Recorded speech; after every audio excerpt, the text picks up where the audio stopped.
back to another vlog!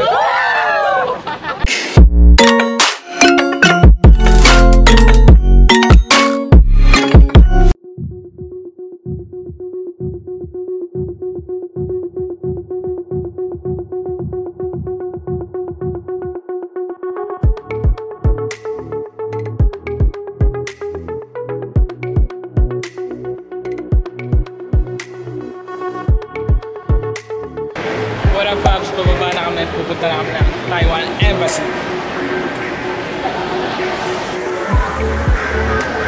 Guys, tingin guys!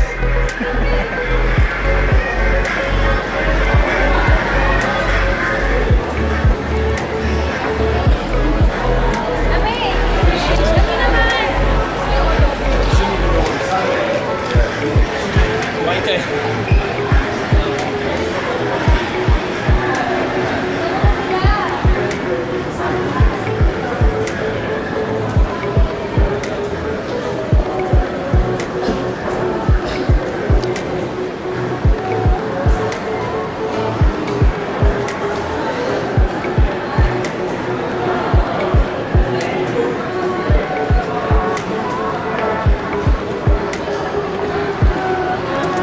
Sabay, sapat.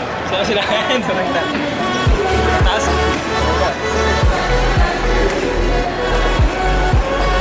Saan tayo? Elevator.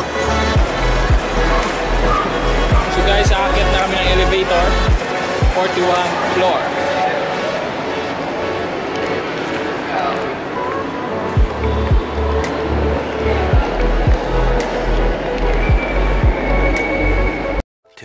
Thousand years later.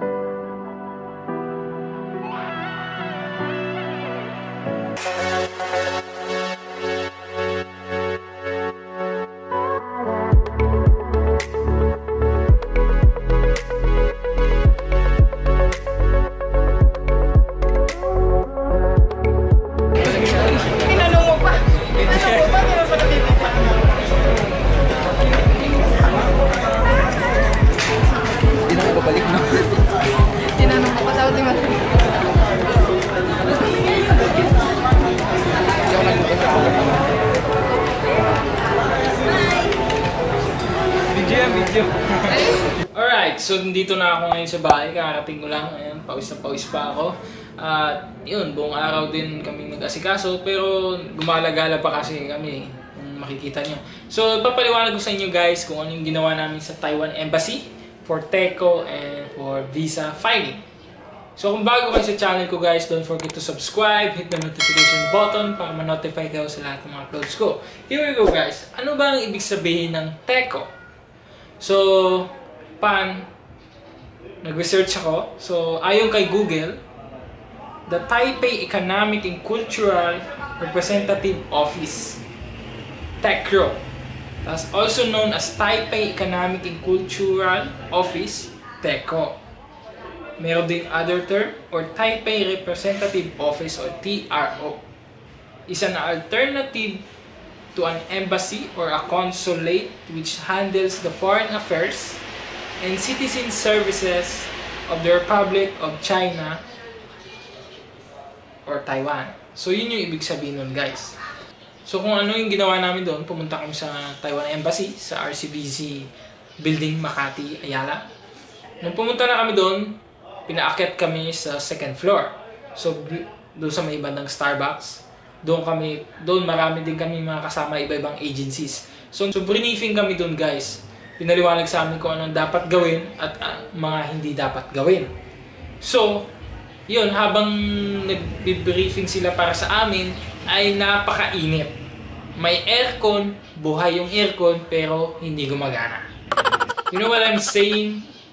I was born in European country, which is Germany. So, sanay ako sa malamig na lugar. Pero, yun nga, madali akong pawisin dahil mainit. So, ayan, pinagpawisan ako. Yung damit ko, ito yung suot ko kanina, namaho nga to. Kasi sobrang init, yung pawis ko nag-alo-alo na. Although naka-deodorant na ako. So napabili tuloy ako ng t-shirt nung gumala na kami sa MOA. So, going back. So after ng briefing, pinakit na kami sa 41st floor. So, doon yung Taiwan Embassy. So, mabilis lang proseso kasi pinapila lang kami doon. Then, next. Ang ginawa lang naman is, pag ikaw na yung mismong nasa unahan na, so lalapit ka doon sa may window, sasabihin mo yung pangalan mo. After masabi mo yung pangalan mo, ipapakita sa iyo yung form. Tapos tatanong sa iyo, ikaw ba to?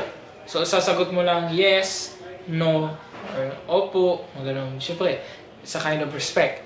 Then, after nun, scanner of fingerprint scanner.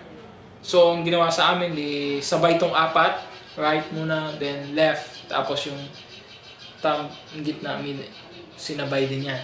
So, after nun, alis na. So, ganun lang siya kabilis. So, after nun yun, makikita nyo, gumala kami pa sa MOA, kumain kami sa Mang Inasal. So, yun yung naging proseso namin, di ba? Saka, ayun, update din pala guys, kasi nag-apply ako November pa. So, hinati kami kasi sa dalawang batch. So, yung first batch, nakaalis na sila noong January 14. Kami, second batch kami, ngayong February kasi napakaraming holiday ang Taiwan. So, sayang yun. Swerte yung mga nauna, yung mga first batch. Kasi, triple pay sila sa bawat araw ng holiday na papasok sila. Kami, andito pa kami. So, maghihintay pa kami. Sabi ng agency namin, maybe mga February 21 or 25 pa kami makakaalis. So, and sa Sunday pa lang meron akong imimit. Abangan nyo. Sana nga makipag-meet siya sa akin. First time ko siya mamimit. And nagpaplano kami mag-collab. So, abangan nyo yung guys kung ano yung gagawin namin sa linggo. So, hoping na hindi niya ako Indianin. At ito lang yung clue ko sa inyo guys. Babae siya. Maganda siya. Yun, yung dalawa lang muna yung tip ko. So, abangan nyo yun guys. And that's it for today. See you in another vlog.